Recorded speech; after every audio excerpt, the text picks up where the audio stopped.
আইনজীবী সাইফুল ইসলাম আলিফ হত্যা মামলার প্রধান আসামি গ্রেফতার। চট্টগ্রাম আদালতে আইনজীবী সাইফুল ইসলাম আলিফ হত্যা মামলার প্রধান আসামি চন্দনকে গ্রেফতার করেছে পুলিশ।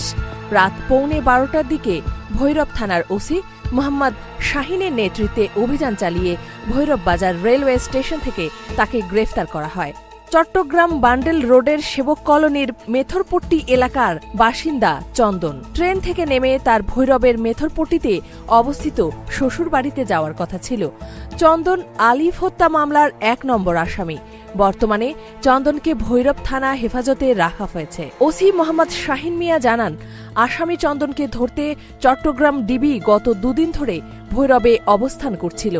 বুধবার তথ্যপ্রযুক্তির মাধ্যমে জানতে পারে তিনি ভৈরবে অবস্থান করছে।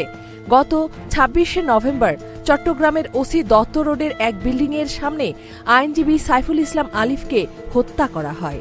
হত্যার ঘটনায় নিহতের বাবা জামাল উদ্দিন 31 জনের নাম উল্লেখ সহ অজ্ঞাত 10 থেকে 15 জনকে আসামি করে একটি হত্যা মামলা করেন।